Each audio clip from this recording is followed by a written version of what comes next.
તો હારીજમાં ઠાકોર સમાજમાં મોટો વિવાદ સપાટી પર આવ્યો છે. તો પૂર્વ ભાજપ પ્રમુખ દશરથ ઠાકોરના દીકરાના લગ્ન પ્રસંગે સમાજના બંધારણના ભંગના આક્ષેપો થતા આગેવાનોમાં હવે ગરમાવો ફેલાવાયો છે.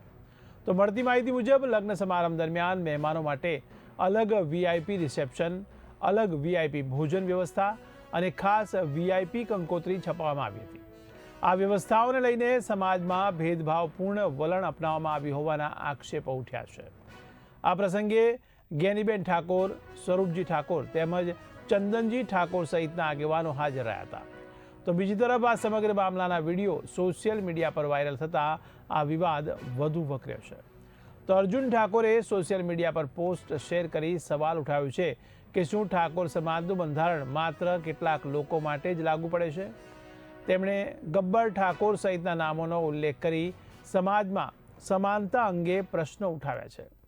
તો ઠાકોર સમાજના બંધારણ મુજબ દરેક સભ્ય સાથે સમાન વર્તન કરવાની પરંપરા છે, પરંતુ આ પ્રસંગે અલગ વ્યવસ્થા કરીને નિયમોનું ઉલ્લંઘન કરવામાં આવ્યું હોવાના આક્ષેપો થઈ રહ્યા છે. ત્યારે મામલો બહાર આવતા સમાજમાં ભારે અસંતોષ ફેલાયો છે.